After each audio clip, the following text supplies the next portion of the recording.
नमस्कार, आप देख रहे हैं कालचक्र। मैं हूं दिव्या अग्रवाल और मेरे साथ हैं प्रश्न कुंडली विशेषज्ञ पंडित सुरेश पांडे जी। पंडित जी, आपका बहुत बहुत स्वागत है। धन्यवाद। 30 दिनों में पितरों का ऋण उतरेगा, मां दुर्गा की कृपा मिलेगी। आश्विन मास की पूर्णिमा और एकादशी हर इच्छा पूरी करेगी।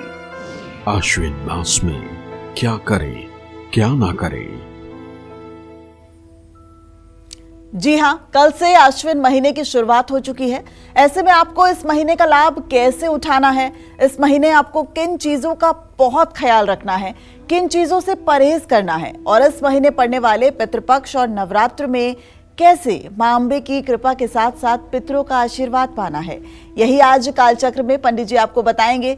साथ ही आश्विन मास में क्या करें क्या ना करें, आश्विन महीने के नियम और उससे जुड़ी सावधानियों के बारे में भी पंडित जी आज विस्तार से बताएंगे। तो अगर आप भी आश्विन मास में शुभ फल पाना चाहते हैं तो ध्यान से देखिए आज का हमारा स्पेशल शो। इसके अलावा अगर आपका भी कोई सवाल है तो आप हमें फोन कर सकते हैं।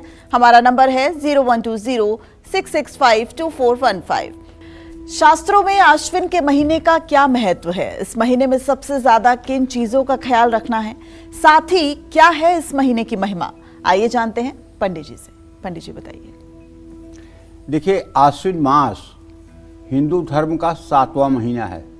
चैत्र से जोड़ना शुरू करिए तो ये 7वां महीना है। जिस तरह सावन को भगवान शिव का महीना माना जाता है, भाद्रपद को भगवान कृष्ण का महीना माना जाता है, उसी तरह से आश्विन मास को भगवती दुर्गा का महीना कहा जाता है। आश्विन नक्षत्र युक्त पूर्णिमा होने के कारण इसका नाम आश्विन पड़ा। आश्विन मास का संबंध अश्विनी से है, जो सूर्य के दोनों पुत्र हैं, अश्विनी कुमार, और देवताओं के चिकित्सक हैं। इस मास को क्वार के नाम से भी जाना जाता है। आश्विन मास में सूर्य कमजोर होने लगता है। आश्विन मास देव और पितरों दोनों के लिए महत्वपूर्ण है। इस महीने में शनि और तामसिक चीज़ों का प्रभाव बढ़ जाता है।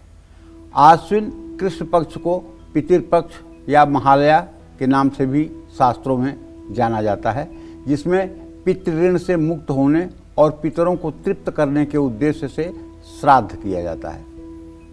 इसमें 15 दिन पितरों की शांति के लिए पूजा पाठ, तर्पण, पिंडदान, ये सब प्रक्रियाएं अपने पूर्वजों के लिए की जाती हैं। शुक्ल पक्ष में नवरात्रि का त्यौहार आता है। आश्विन मास की शुक्ल पक्ष के नवमी के दिन शक्ति प्रदान करने वाली तिथि है। इस तरह आश्विन मास में पितरों का आशीर्वाद और माँ दुर्गा की कृपा दोनों ही मिलती है। आश्विन के महीने में अमावस्या मंगलवार के दिन पड़े तो रोग बढ़ते हैं, धन का नाश होता है और पाप की वृद्धि होती है।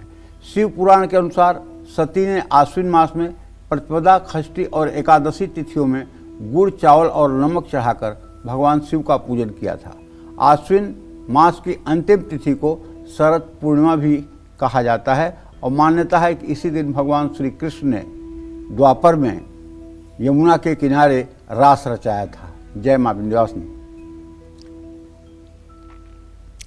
चलिए अब बात करते हैं राशि फलों की। तो मेष राशि का राशिफल की सबसे पहले बात कर लेते हैं। कैसी रहेगी उनकी आर्थिक स्थिति, कामकाज, रिश्ते और सेहत, साथ ही क्या है आज का उपाय, शुभ अंक और शुभ रंग, जानते हैं पंडित जी से।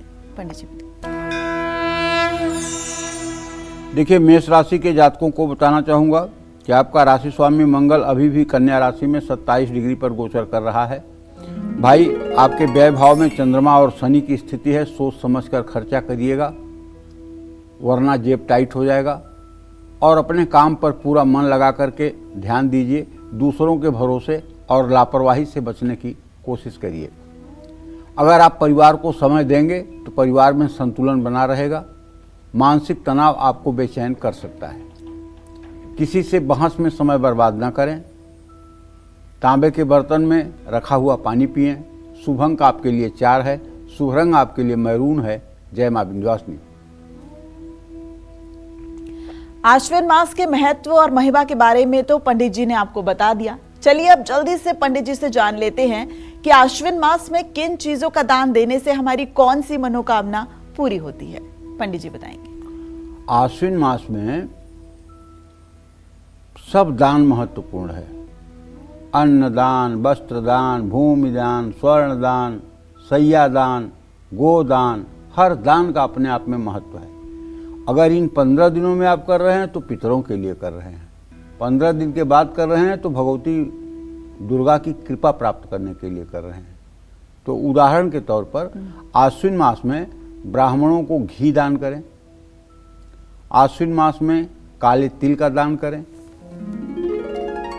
शिव पुराण के अनुसार आश्विन मास में धान्य दान करने से अन्न और धन की वृद्धि होती है। अग्नि पुराण के अनुसार आश्विन महीने में गाय का दूध, घी, दही और अन्न का दान करने वाला व्यक्ति हर रोग से मुक्त हो जाता है। अन्न दान देने वाला सब रोगों से छुटकारा पा जाता है। आश्विन मास में कावेरी में स्नान करने का महत्व माना गया है। तो ये सब ऐसी चीज़ें हैं कि जो आश्विन महीने में अगर आप करेंगे तो आपके पुण्य के रूप में ये संचय हो जाएंगे, जो आपको इस जन्म और अगले जन्म दोनों में शुभकारी होंगे। जय मां विंध्यवासिनी। तो ये चर्चा आगे भी जारी रहेगी, लेकिन इस वक्त कालचक्र की एक दर्शक हमारे साथ जुड़ गई है और पंडित जी से अपना सवाल पूछना चाहती हैं। छपरा से मंजू जी हमारे साथ जुड़ गई हैं। मंजू जी अपना सवाल कीजिए पंडित जी से। प्रणाम पंडित जी। हाँ, सदा सुखी रहिए। पंडित जी, मेरा 2 सवाल है, एक मेरा बेटा के लिए और एक अपने घर के लिए। पंडित जी, मेरा बेटा है, उसका मूलांक तो मालूम नहीं है, लेकिन 13 तारीख को जन्म है या 12 तारीख को जन्म है, मतलब 12 बजे रात में 5 मिनट पहले हो सकता है या 12 बज के 5-10 मिनट में हो सकता है। कितने साल का है ये बताइए। साल 1996 है। ठीक है, आगे बताइए क्या जानना चाहती हैं।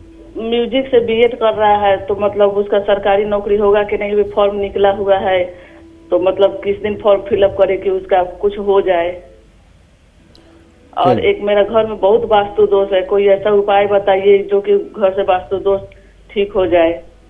चलिए मंजू जी, पहले प्रश्न का उत्तर आपके ये है कि आपके पुत्र भाव का स्वामी बृहस्पति और उससे पंचम भाव का स्वामी बुध, बुध बृहस्पति का तृतीय एकादश दृष्टि से इत्तिसाल है।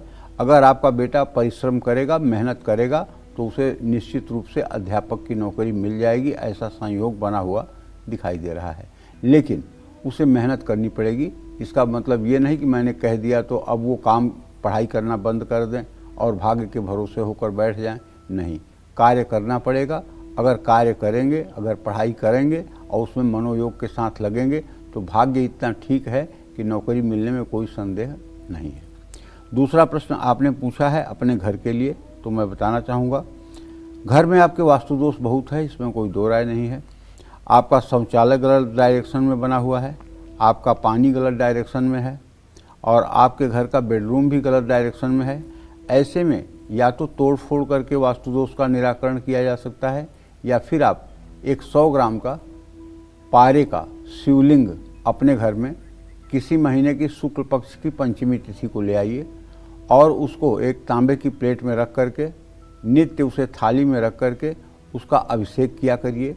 रुद्र सूक्त अगर आपको नहीं आता है, आएगा भी कैसे, वेद है, बहुत कठिन है, तो आप अपने मोबाइल के YouTube में रुद्र सूक्त चला करके और जल से, दूध से, गन्ने के रस से, घी से, शहद से और दही से शिवलिंग का अभिषेक करिए। उस पर बेलपत्र, भस्म, विभूति चढ़ाइए, धूप दीप दिखाइए और थोड़ा सा माखन मिश्री का या काजू किशमिश मिश्री का भोग लगाइए।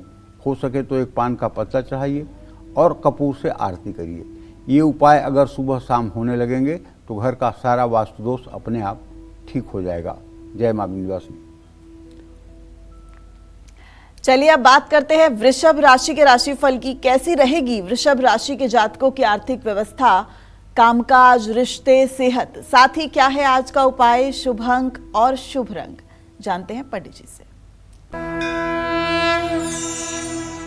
वृषभ राशि के जातकों को बताना चाहूँगा कि आपका राशि स्वामी शुक्र इस समय तृतीय भाव में कर्क राशि में गोचर कर रहा है और आपके 10वें भाव में राहु की स्थिति है, जिसका स्वामी शनि शुक्र के साथ पंचम नवम प्रत्यक्ष स्नेहा दृष्टि से इत्तेसाल कर रहा है, तो आपके प्रमोशन का समय आ रहा है श्रीमान। आप तैयार रहें। बिजनेस में भी मुनाफा बढ़ने का योग बना हुआ है। पुराने कष्टदायी रिश्तों से बाहर निकलें। लीवर के रोग आपको परेशान कर सकते हैं। किसी भी तरह का कोई नशा आपको नहीं करना चाहिए। घी का दान करना चाहिए। शुभ अंक आपके लिए 3 है। शुभ रंग आपके लिए क्रीम है। जय मां विंध्यवासिनी। और एक और कालचक्र दर्शक इस वक्त जुड़ गई हैं हमारे साथ। आरती हमारे साथ फरीदाबाद से जुड़ गई हैं। आरती जी, अपना सवाल कीजिए पंडित जी से। पंडित जी नमस्ते। हाँ नमस्ते। प्रणाम पंडित जी। खुश रहिए, बोलिए। हेलो हाँ बोलिए, बोलते रहिए। पंडित जी, मेरा सवाल है कि मेरा जब मकान बना है उसमें एक ही नाग पड़ा है, जोड़ा नहीं पड़ा है, उससे कोई दिक्कत है? और 2-3 सवाल हैं पंडित जी। मेरे परिवार से बनता नहीं है, बहुत परेशान हूँ मैं, मानसिक स्थिति मेरी बहुत खराब है और मेरे 3 बच्चे हैं, क्या अच्छा आदमी बन पाएंगे? पहले प्रश्न का उत्तर है कि जो नींव में सांप डाला जाता है, नाग डाला जाता है, वो सोने का होता है और एक ही नाग होता है, उसके साथ नागिन वोगिन नहीं होती है। ये नियम है। सोने का नाग, तांबे का कछुआ और चांदी का सूअर, ये 3 चीज़ बनवा करके तुलसी के जड़ के साथ और थोड़ा सा उसमें सेवाल घास डाल करके तांबे की लोटिया में रख करके अग्निकोण में उसको स्थापित किया जाता है। उसमें और 2 नाग की जरूरत नहीं होती है। दूसरी बात जो आपने पूछा है परिवार में सामंजस्य के लिए, तो इसके लिए तो बेटा मैं यही कहूँगा कि तो अपना अपना प्रारब्ध है, किसके जीवन में कितना पारिवारिक सुख लिखा हुआ है, ये पूर्व जन्म से निर्धारित कार्यक्रम है। फिर भी अगर आप चाहती हो कि आपका जीवन अच्छा हो जाए तो आपको एक उपाय बताता हूँ। आधे घंटे सुबह शाम आप नमः शिवाय का जप करिए। अगर आप आधे घंटे नमः शिवाय का जप करेंगी और हर सोमवार को शिव मंदिर जाके जल दूध बेलपत्र चढ़ाएंगी तो बहुत कम दिनों के अंदर आपका पारिवारिक जीवन ठीक हो जाएगा। जहाँ तक आपने अपने बच्चों के बारे में प्रश्न पूछा है, तो तीसरा प्रश्न होने के कारण आपको बताना चाहूँगा कि आपके सभी बच्चों का भविष्य ठीक है। उनको पढ़ाई लिखाई कराइए और हो सके तो चाहे 2 बात सहन ही करना पड़े, लेकिन परिवार में एकता और अखंडता को बनाए रखिए। घर में किचपिच न होने पाए, इस बात का ध्यान रखें। देखिए, जो बुद्धिमान होता है, जो सामर्थ्यवान होता है, उसको ही झुकना चाहिए। झुकेगा वही जिसमें कुछ जान होगी। अकड़ खास मुर्दों की पहचान होगी। अगर कोई झुक रहा है तो इसका मतलब नहीं कि वो कायर है, और इसका मतलब ये भी नहीं कि वो किसी लायक नहीं है। इसका मतलब वो सब कुछ लायक है और सब कुछ योग्य है। क्षमा बड़न को चाहिए, छोटन को उत्पात, का रहीम प्रभु को घट्यो, जो भृगुमारी लात। तो इसलिए आप भगवान शिव से प्रार्थना करें कि आपका दाम्पत्य जीवन अच्छा रहे, परिवार में सुख शांति रहे, बच्चों की अच्छी परवरिश हो पाए। भगवान शिव की शरणागति ले लीजिए। सकल अमंगल मेटनहारी, भाव्यु मेट सकह त्रिपुरारी। भगवान शिव असंभव को भी संभव बना देते हैं। और अगर आप आधे घंटे नमः शिवाय का जप करना शुरू कर देंगी तो मुझे पूर्ण विश्वास है, 100 में 100% विश्वास है कि 1 साल के अंदर आपके घर की परिस्थिति बदलना शुरू हो जाएगी। जय मां विंध्यवासिनी। तो चलिए, अश्विन मास की महिमा और दान के बाद अब पंडित जी से जानते हैं अश्विन महीने के वो खास नियम जिसका हम सबको पालन करना चाहिए पूरे 30 दिन। जानेंगे पंडित जी से। पंडित जी बताइए। आश्विन मास एक महत्वपूर्ण महीना है जिसमें पितृपक्ष और शारदीय नवरात्र आते हैं। ऐसे में इस महीने खान पान और आचरण में विशेष सावधानी बरतनी चाहिए। बिल्कुल तामसिक भोजन से परहेज करना चाहिए। आश्विन के महीने में मूली, बैगन, मसूर की दाल, करेला और दूध का सेवन नहीं करना चाहिए। हल्के गुनगुने पानी से स्नान करना चाहिए और हर रोज भगवान सूर्य को जल देकर के 24 बार गायत्री मंत्र बोलना चाहिए।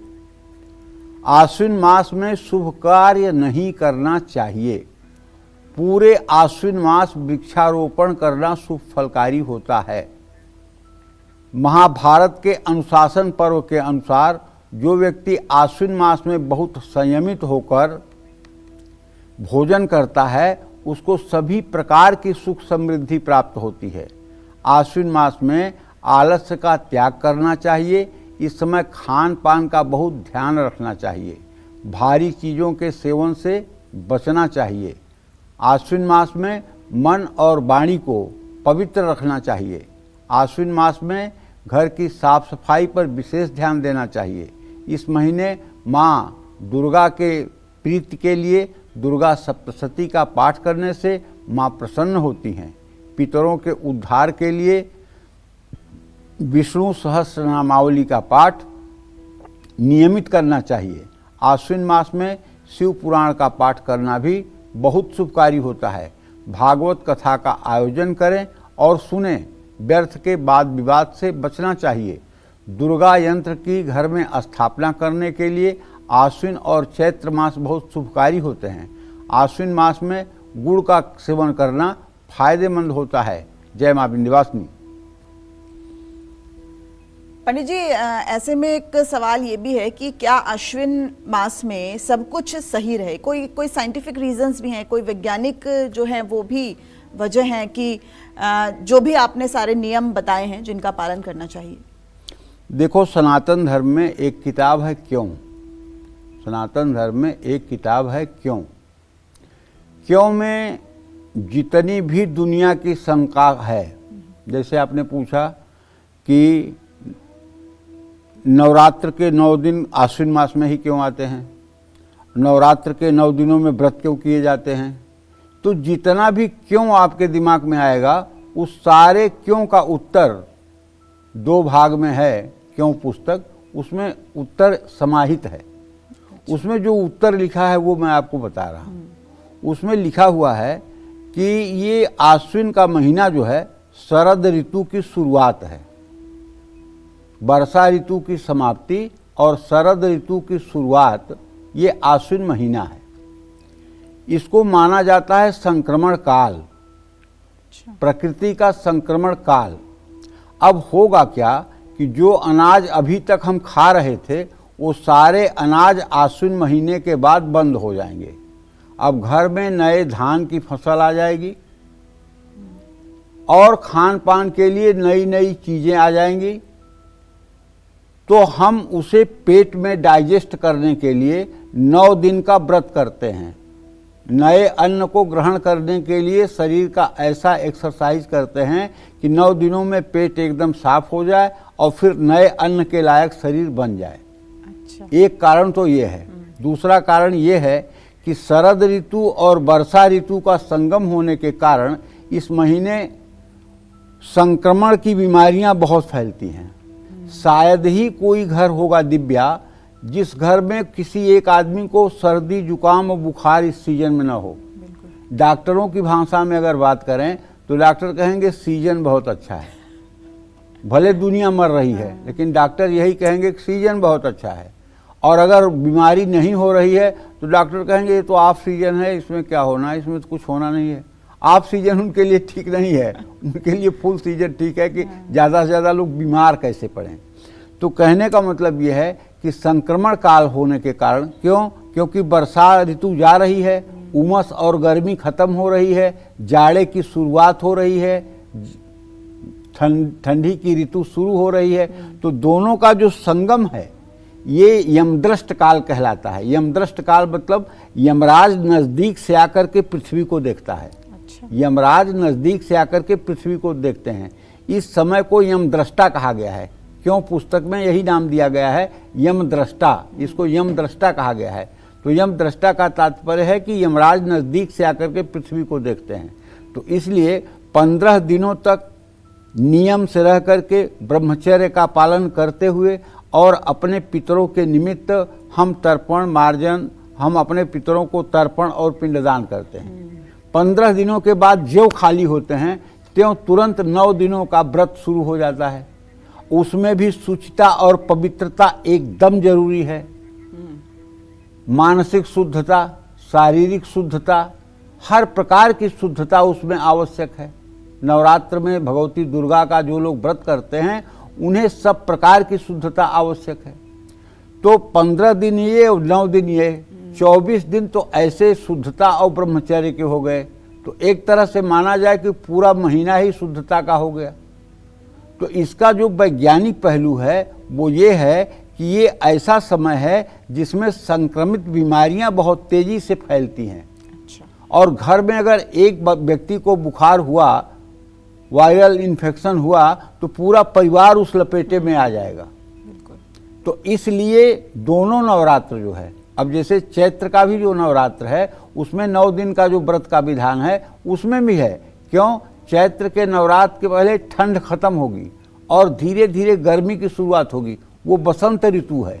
बसंत ऋतु में ठंडी जाने लगती है और गर्मी आने लगती है। और उस समय घर में नया गेहूं, नया चना, नए जौ की खेती आती है और ये पुराना जो पैदा हुआ अभी का धान है, बाजरा है, ये सब खत्म होने लगता है। तो नए अनाज के लिए, नए अनाज को ग्रहण करने के लिए पुराने अनाज जो पेट में अवशिष्ट पड़े हुए हैं उनको निकालना और 9 दिन तक व्रत करना, इनकी क्लीनिंग करना जरूरी है। वैज्ञानिक कारण ये है और धार्मिक कारण जो है वो तो आप जान ही रहे हो। तो यानी कि धार्मिक और वैज्ञानिक इसका बहुत अद्भुत संगम है।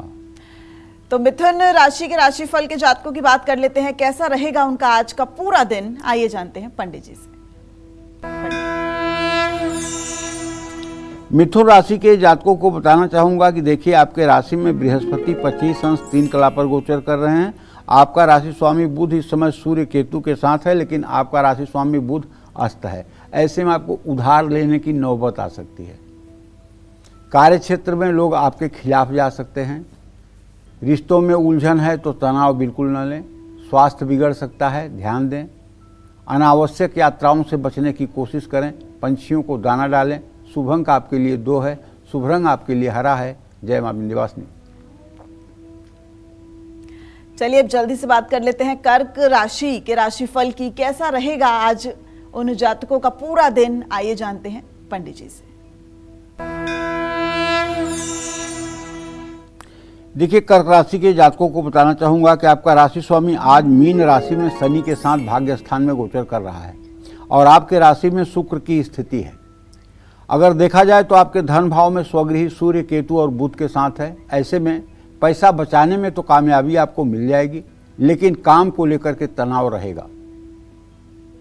अगर कहीं गलतफहमी है तो बातचीत करके रिश्तों को सुधारें। रोग और भ्रम की स्थिति बनी रहेगी। अपनी क्षमता से ज़्यादा किसी की मदद ना करें। शुभ उपाय आपके लिए ये है कि माँ का पैर छूकर आशीर्वाद लें। शुभ अंक आपके लिए 4 है। शुभ रंग आपके लिए सफ़ेद है। जय मां विंध्यवासिनी। आज कालचक्र में पंडित जी आपको आश्विन मास के महत्व, उपाय, नियम और सावधानियों के बारे में बता रहे हैं। अगर आप भी इस महीने अपनी सोई किस्मत को जगाना चाहते हैं तो ध्यान से देखते रहिए आज का ये स्पेशल हमारा शो। चलिए अपनी चर्चा को आगे बढ़ाते हुए अब बात करते हैं आश्विन मास में पड़ने वाले पितृपक्ष की। पितृपक्ष में हमें किन चीजों का त्याग करना चाहिए, कौन से काम नहीं करने चाहिए, आइए जानते हैं पंडित जी से।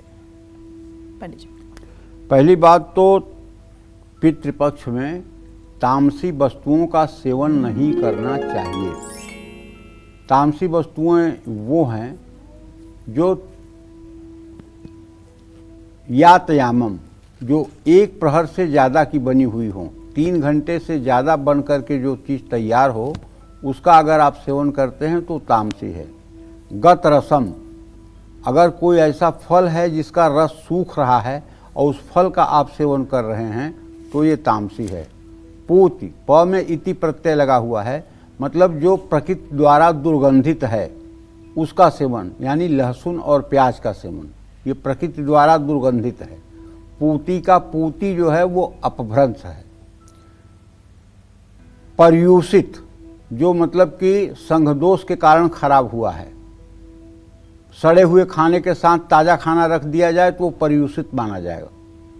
च यत, और यत, जितनी भी नशा की चीज़ें हैं, कोई भी नशीला पदार्थ, उच्छिष्ट, किसी के खाने के बाद बचा हुआ जो भोजन है, और अमेध्य माने हिंसा करके जो प्राप्त हुआ है, किसी भी जीव की हत्या करके जो प्राप्त हुआ है, ऐसा सारा भोजन आपको आश्विन के महीने में त्याग देना चाहिए। ये सारा भोजन तामसी है और इस तरह के भोजन करने वाले के अंदर आलस्य, निद्रा और प्रमाद 3 गुणों का उदय हो जाता है। आदमी आलसी हो जाता है, निद्रा के अधीन हो जाता है और होता कुछ नहीं है लेकिन बात बहुत बड़ी बड़ी करता है, उसको कहते हैं प्रमाद अवस्था, तो प्रमाद हो जाता है। पान, बैगन, बासी भोजन, सफ़ेद तिल, लौकी, मूली, काला नमक, सत्तू, जीरा, मसूर की दाल, खीरा, करेला, अरवी, चुकंदर, सलजम, गाजर, सूरन और ज़मीन के नीचे उगने वाली सब्जियों का सेवन बिल्कुल नहीं करना चाहिए। पितृपक्ष में नया वाहन, नई संपत्ति और कपड़ों की भी खरीदारी नहीं करनी चाहिए। पितृपक्ष में जो भी खरीदारी करें वो आप पितरों के लिए करें। जो भी पितृपक्ष में आप खरीदेंगे वो पितरों के लिए खरीदा हुआ होगा। इसलिए आपको नया वाहन, नई गाड़ी, नए घर और नए घर में प्रवेश से इस महीने बिल्कुल बचना चाहिए। पितृपक्ष में कोई भी शुभ काम नहीं करना चाहिए और पितृपक्ष में लोहे के बर्तनों में भोजन नहीं बनाना चाहिए। पितृपक्ष में स्नान करते समय उपटन, साबुन और तेल का प्रयोग नहीं करना चाहिए। पितृपक्ष में पितरों और बुजुर्गों का अपमान नहीं करना चाहिए। पितृपक्ष में नए कपड़े नहीं खरीदना चाहिए और ना ही पहनना चाहिए। पितृपक्ष में चने का सेवन ना करें। पितृपक्ष में देवी देवताओं की पूजा के साथ पूर्वजों की पूजा ना करें, बल्कि पूर्वजों की पूजा अलग से करें। अपने पूजा स्थान में ही अपने पूर्वजों की मूर्ति या प्रतिमा लगाना ये एक प्रकार से धार्मिक अपराध है। आप अपने पूर्वजों के प्रति यदि प्यार करते हैं तो उनका चित्र आपको अपने ड्राइंग रूम के दक्षिण की दीवार पर लगाना चाहिए। दक्षिण की दीवार पर उनका चित्र आप टांग सकते हैं। उनके सामने खड़े होकर के आप प्रार्थना कर सकते हैं, उन्हें श्रद्धांजलि दे सकते हैं। लेकिन जो आपका ईशान कोण में पूजा स्थान है, वहीं अगर आपने बहुत ममता दिखाते हुए अपने दिवंगत माता पिता की फोटो लगा लिया है तो आप विश्वास करिए आपके माता पिता 84 लाख योनियों में आजीवन भटकते रहेंगे और उन्हें मुक्ति नहीं मिलेगी। इसलिए उन्हें पूजा स्थान में स्थापित नहीं करना चाहिए। ये बात बहुत स्पष्ट सब लोगों को जान लेना चाहिए। जय मां विंध्यवासिनी। चलिए अब बात करते हैं सिंह राशि के राशिफल की। कैसा रहेगा इन जातकों के लिए आज का पूरा दिन, आइए जानते हैं पंडित जी से। सिंह राशि के जातकों को बताना चाहूँगा कि आपके राशि में बुधादित्य योग बना हुआ है, लेकिन केतु भी साथ में है। छोटे छोटे खर्चों से आपका बजट बिगड़ सकता है। ये इसलिए कह रहा हूँ कि शुक्र की स्थिति आपके व्यय भाव में है। पुराने फैसलों पर पछतावा हो सकता है। संतान का सहयोग जो मिलना चाहिए उतना नहीं मिल पाएगा। अगर किसी प्रकार की कोई बीमारी आपको है तो लापरवाही बिल्कुल ना करें और घमंड और अहंकार से बचने की कोशिश करें। हो सके तो शिवलिंग का अभिषेक करें। शुभ अंक आपके लिए 5 है। शुभ रंग आपके लिए पीला है। जय मां विंध्यवासिनी। पितृपक्ष के बाद अब बात करते हैं नवरात्रि की। आश्विन मास में पड़ने वाले शारदीय नवरात्रि में क्या करें क्या ना करें, चलिए इस बारे में अब पंडित जी से जान लेते हैं। पंडित जी बताइए। देखिए, नवरात्रि में नवरात्र 3 प्रकार से बनाने वाले लोग हैं। एक लोग तो वो हैं जो 9 दिनों तक लगातार नवरात्र का व्रत करते हैं। केवल जल, शहद, नींबू का सेवन करके 9 दिनों तक व्रत को पूरा करते हैं, भगवती की उपासना करते हैं। दूसरे लोग वो हैं जो फलाहार तो करते हैं, दोनों समय सुबह और शाम फलाहार करते हैं, लेकिन बाकी अन्न और नमक की कोई चीज़ों का सेवन नहीं करते हैं और 9 दिन तक पूरे सात्विकता के साथ अपना जीवन जीते हैं। हर प्रकार की सात्विकता अपने जीवन में बरतते हैं। और तीसरे प्रकार के वो लोग हैं जो परिवा और अष्टमी दोनों तिथियों पर नवरात्र का व्रत करते हैं, शेष दिनों में सामान्य गृहस्थ की तरह अपना जीवन जीते हैं।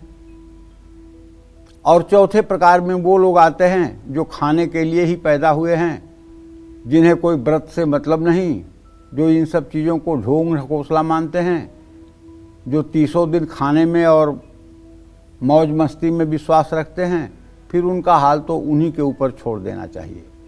तो इस तरह से किसी भी व्यक्ति को हमारे समझ से नवरात्र के दिनों में तामसिक वस्तुओं का सेवन नहीं करना चाहिए।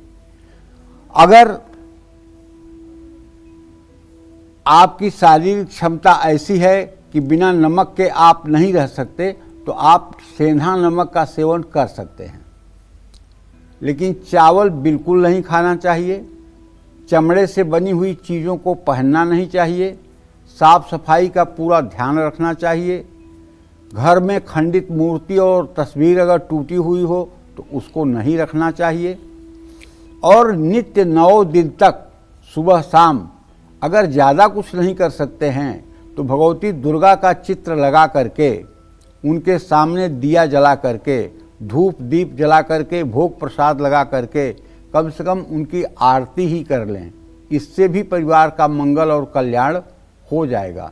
क्योंकि दुर्गा जी के बारे में एक बात है, यही संपूजिता नित्यम प्रसादय धन भोजनय ददादि वित्तम पुत्राणाम मत धर्मे गतिम शुभाम। तो कहने का मतलब यह है कि अगर आपको धर्म, अर्थ, काम और मोक्ष चारों पुरुषार्थ की सिद्धि करनी है तो आप द्रव्य से और उत्तम वस्तुओं से भगवती की यदि उपासना करते हैं तो भगवती प्रसन्न होकर के आपको धर्म, अर्थ, काम और मोक्ष ये चारों पुरुषार्थ आपको प्राप्त कराती हैं और उनकी कृपा से आपका जीवन एकदम सहज और प्रगति के पथ पर अग्रसर हो जाता है। जय मां विंध्यवासिनी। चलिए अब बात कर लेते हैं कन्या राशि के राशिफल वालों की। कैसी रहेगी इनकी आर्थिक स्थिति, कामकाज, रिश्ते और सेहत। साथ ही कन्या राशि के जातकों का आज का उपाय कौन सा होगा, शुभ अंक और शुभ रंग कौन सा होगा, ये भी जानेंगे पंडित जी से। कन्या राशि में मंगल इस समय 27 डिग्री पर गोचर कर रहा है, जो तृतीय अष्टम का स्वामी है। शनि और चंद्रमा की पूरी दृष्टि है। व्यय भाव में स्वगृही सूर्य, बुध और केतु के साथ है। खर्च पर बहुत कंट्रोल करिएगा, वरना बजट बिगड़ जाएगा और काम के बोझ से भी आप परेशान हो सकते हैं। इसलिए रिलैक्स करके काम को करिए, काम को बोझ और काम को भार न समझिए। रिश्तों में नकारात्मकता बढ़ सकती है। संतान को शारीरिक कष्ट हो सकता है। अपने सामान का ध्यान रखें। चोरी का योग बना हुआ है। माँ दुर्गा की पूजा करें। शुभ अंक आपके लिए 6 है। शुभ रंग आपके लिए पीला है। जय मां विंध्यवासिनी। पितृपक्ष और शारदीय नवरात्रि के बाद बारी आएगी दशहरे की। ऐसे में दशहरे की पूजा की तैयारी कैसे करें और इससे जुड़े किन नियमों और सावधानियों पर ध्यान दें, अब जानेंगे पंडित जी से। पंडित जी बताइए। देखिए, दशहरा को हमारे यहाँ विजयदशमी भी कहते हैं और सनातन धर्म में 4 प्रमुख त्यौहार हैं। पहला त्यौहार है रक्षाबंधन, दूसरा त्यौहार है दशहरा और तीसरा त्यौहार है दीपावली और चौथा त्यौहार है होली। ये सनातन धर्म के 4 प्रमुख त्यौहार हैं। इसके अलावा जो त्यौहार होते हैं वो उप त्यौहार हैं, वो प्रमुख त्यौहार नहीं हैं। ये चारों त्यौहार उत्तर से दक्षिण तक, पूरब से पश्चिम तक, अटक से कटक तक, कन्याकुमारी से कश्मीर तक हर सनातन धर्मी इसको मनाते हैं। इसलिए ये 4 त्यौहार सनातन धर्म के मुख्य त्यौहार हैं, जिसमें दूसरा त्यौहार जो है विजयदशमी अर्थात दशहरे का है। इसमें दशहरे की पूजा का समय दोपहर में माना जाता है। दशहरे के दिन समी के पेड़ की पूजा होनी चाहिए। दशहरे के दिन अस्त्र शस्त्र की पूजा होनी चाहिए, लेकिन इस दिन विवाह संस्कार नहीं कराना चाहिए, तामसी भोजन नहीं करना चाहिए, पेड़ पौधों को न काटें, किसी का अपमान न करें और वाद विवाद से बचें। किसी भी त्यौहार के दिन झूठ बोलने और कड़वी बात बोलने से बचें। इस विजयदशमी की एक खासियत है जो आप लोगों को मैं बताऊं। पूरे साल में एक ऐसा दिन है विजयदशमी जिस दिन विजय मुहूर्त होता है, और ये विजय मुहूर्त दोपहर में होता है। इस साल ये 1:58 दिन से 2:43 तक है विजय मुहूर्त। इसमें आप वो कार्य शुरू करें जो कार्य आपके लिए बड़ा दुष्कर और एकदम चुनौती भरा हो। जिस काम को आप सोच रहे हो कि ये काम तो मैं जीवन में कर नहीं सकता हूं, उसकी नींव अगर आप विजय मुहूर्त में डाल दें तो मैं विश्वास के साथ कह सकता हूं कि आपको सामर्थ्य मिल जाएगी उस कार्य को पूरा करने की। ऐसे समय में लोगों को चाहिए कि कोई ऐसी ज़मीन जिस पर बहुत दिनों से घर बनाना चाहते हैं, नहीं बना पा रहे हैं, तो उसका मुहूर्त कर दीजिए। कोई व्यवसाय जो आप बहुत दिनों से करना चाहते हैं, नहीं चल पा रहा है, तो उसका उद्घाटन उस समय में कर दीजिए। इस तरह से विजय मुहूर्त में जो भी कार्य आप शुभारंभ कर देंगे वो कार्य अवश्य पूरा होगा, इसमें कोई संशय नहीं है। जय मां विंध्यवासिनी। चलिए अब जल्दी से बात कर लेते हैं तुला राशि के राशिफल की। कैसा रहेगा इन जातकों के लिए आज का पूरा दिन, आइए जानते हैं पंडित जी से। पंडित जी। तुला राशि का स्वामी शुक्र इस समय 10वें भाव आजीविका के स्थान में बैठा हुआ है, लेकिन व्यय भाव में ये अमंगल कर रहा है। बजट बिगड़ सकता है, कर्ज लेने की नौबत आ सकती है। ऐसे में करियर में नए अवसर मिलेंगे, ससुराल वालों के साथ विवाद हो सकता है। सेहत को लेकर लापरवाही न करें, गाड़ी आराम से चलाएं और जितना हो सके प्रभु श्री राम के नामों का जप करें। शुभ अंक आपके लिए 8 है, शुभ रंग आपके लिए सफेद है। जय मां विंध्यवासिनी।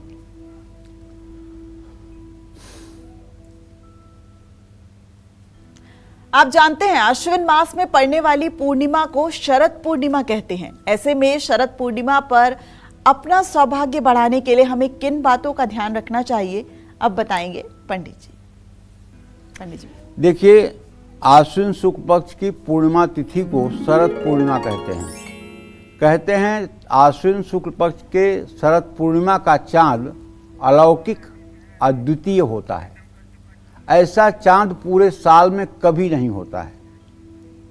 ऐसा चंद्रमा पूरे साल में कभी नहीं होता है जैसे शरद पूर्णिमा का चंद्रमा होता है। तो कहने का मतलब, हमारे यहाँ ये मान्यता है शास्त्रों में कि शरद पूर्णिमा के दिन चंद्रमा से अमृत की बरसात होती है। हमारे शास्त्रों की ये मान्यता है कि चंद्रमा से अमृत तत्व की बरसात होती है।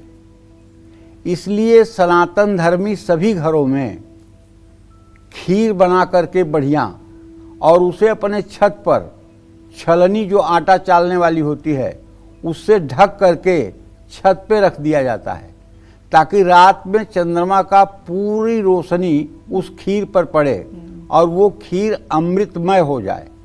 फिर सुबह से उस खीर को ला करके परिवार के सभी लोग स्नानादि से निवृत्त होकर के 2-2 चम्मच खीर सभी लोग खाते हैं। इसकी मान्यता ये है कि ये अमृत युक्त खीर है और इसको खाने से रोग शोक और दुर्भाग्य का नाश होता है। इसीलिए ये शरद पूर्णिमा है। और जमुना जी के किनारे देवाधिदेव भगवान श्री कृष्ण ने इसी दिन इसी रात को रास रचाया था। तो इसलिए अपना इसका एक अलौकिक महत्व है।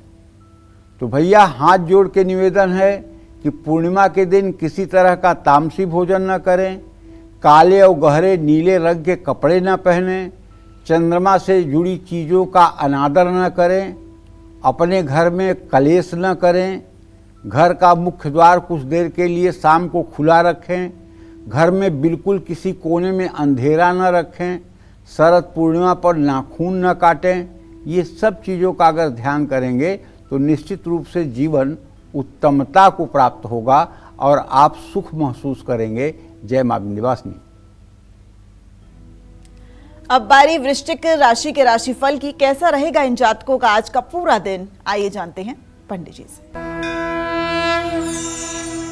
वृश्चिक राशि का स्वामी मंगल इस समय कन्या राशि में गोचर कर रहा है और वृश्चिक राशि से धन भाव का स्वामी बृहस्पति इस समय अष्टम भाव में गोचर करके धन भाव को पूर्ण दृष्टि से देख रहा है। घर के सामान पर खूब खर्चा होगा। कार्य क्षेत्र में आप गलत फैसले भी ले सकते हैं। पुरानी यादें आपको भावुक कर सकती हैं। मानसिक बेचैनी बढ़ सकती है। दूसरों के मामलों में आपको दूर रहना चाहिए। आज हनुमान चालीसा का पाठ करना चाहिए। शुभ अंक आपके लिए 4 है। शुभ रंग आपके लिए लाल है। जय मां विंध्यवासिनी। अपने जीवन से कष्टों को दूर करने के लिए आश्विन मास में पड़ने वाली पापाकुंशा एकादशी पर हमें क्या नहीं करना चाहिए, अब जानेंगे पंडित जी से। पंडित जी बताइए। हाँ, आश्विन महीने में जो एकादशी पड़ेगी विजयदशमी के दूसरे दिन, उसको पापांकुशा कहते हैं। इस सब प्रकार के पापों पर अंकुश लगाने वाली एकादशी है। इस दिन बिल्कुल वैसे तो निराहार व्रत करना चाहिए, निर्जल व्रत करना चाहिए, लेकिन नहीं अगर आपसे व्रत हो पा रहा है तो कम से कम तामसी भोजन का सेवन न करें। किसी प्रकार के हिंसा से प्राप्त वस्तु का सेवन न करें। एकादशी के दिन चावल, बैगन, मसूर की दाल का सेवन न करें। बालों में साबुन और तेल का प्रयोग न करें। महिलाएं अपने बाल धोने से बचें। विलासितापूर्ण जीवन शैली का त्याग करें। अपनी इच्छाओं पर नियंत्रण रखें और दान पुण्य जरूर करें। जय मां विंध्यवासिनी। तो क्या आश्विन मास में नया काम शुरू किया जा सकता है? क्या इस महीने कोई सगाई या विवाह का मुहूर्त बनता है? क्या इस महीने गाड़ी या प्रॉपर्टी खरीदी जा सकती है? क्या आश्विन मास में गृह प्रवेश या नामकरण किया जा सकता है? जानते हैं पंडित जी से। पंडित जी बताइए। देखो, हमारे यहाँ सनातन धर्म में एक नियम है। भगवान आषाढ़ शुक्ल पक्ष की एकादशी के दिन शयन में चले जाते हैं और कार्तिक शुक्ल पक्ष की एकादशी अर्थात प्रबोधनी एकादशी के दिन भगवान जागृत होते हैं। इन 4 महीनों में संत महापुरुष योगी विरक्त चतुर्मास का व्रत करते हैं। चतुर्मास के व्रत का पहला नियम है कि 4 महीने तक एक स्थान पर रहना, एक स्थान से दूसरे स्थान पर न जाना और 24 घंटे में एक बार अल्प आहार ग्रहण करना, दिन भर भगवत सेवा और भगवत कार्यों में लगे रहना। ये चातुर्मास्य है। और सनातन धर्म में ये माना जाता है कि जब इन 4 महीनों में देव सोए रहते हैं अर्थात श्री हरि विष्णु सोए रहते हैं तो कोई शुभ कार्य नहीं करना चाहिए। शुभ कार्य का मतलब जैसे गृह प्रवेश, मुंडन, कर्णछेदन, विवाह, गाड़ी लेना, ये सब कार्य नहीं करने चाहिए। लेकिन वाहन वगैरह शुभ कार्यों में इतने नहीं आते हैं। अच्छा। वाहन वगैरह आप खरीद सकते हैं, जमीन वगैरह आप खरीद सकते हैं, ये सब कार्य आप कर सकते हैं। लेकिन अब इसी देश में कुछ ऐसे भी पंचांग हैं जो आश्विन के महीने में भी मुहूर्त बताते हैं। कुछ ऐसे पंचांग हैं जो पश्चिम भारत से निकलते हैं, उनमें मुहूर्त लिखा हुआ है। तो कुछ लोग उसको भी फॉलो करते हैं, कुछ लोग उसको भी मानते हैं।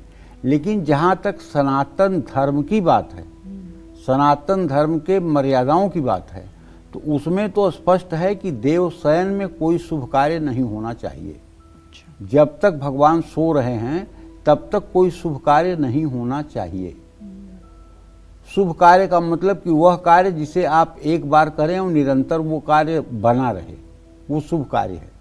जैसे विवाह हुआ तो विवाह तो अब हो गया तो मृत्यु तक के लिए हो गया, अब फिर इसमें दूसरी बार थोड़ी मुहूर्त किया जा सकता है।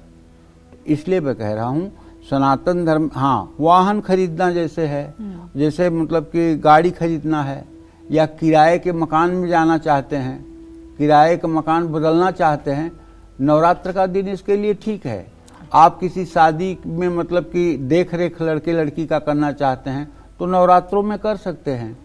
किसी लड़की के हाथ में कुछ पैसा मिठाई रखना चाहते हैं तो रख सकते हैं, लड़के के हाथ में कुछ पैसा मिठाई रख सकते हैं, लेकिन लड़का लड़की को अंगूठी नहीं पहना सकता, लड़का लड़की को माला नहीं पहना सकता। इन चीज़ों पर रोक रहेगी। तो ये बात अच्छी तरह से जान लेना चाहिए और शुभ कार्यों को करने से परहेज करना चाहिए। जय मां विंध्यवासिनी। चलिए अब बात करते हैं धनु राशि के राशिफल की। क्या कहता है धनु राशि का राशिफल, कैसा रहेगा आज का पूरा दिन, आइए जानते हैं पंडित जी से।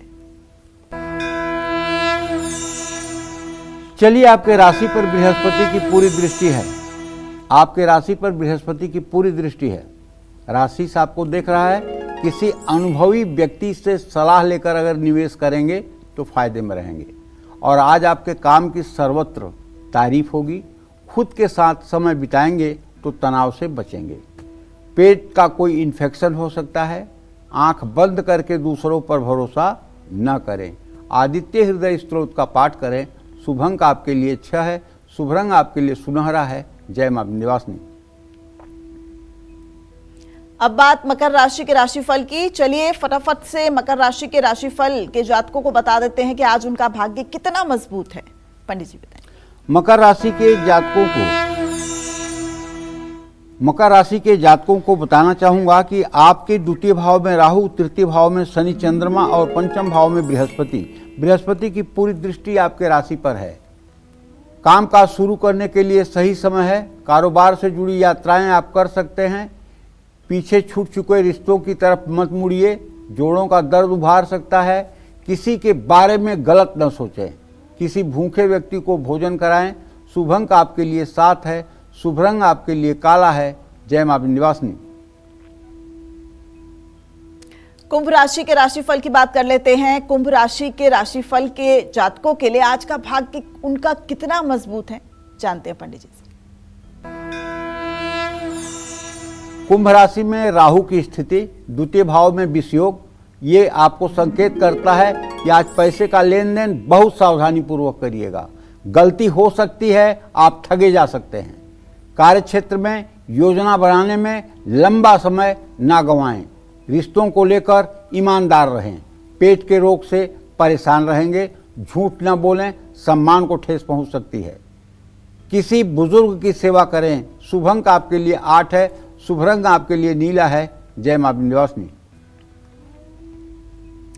अब बात करते हैं मीन राशि वालों की, जानते हैं आज उनका भाग्य कितना मजबूत है।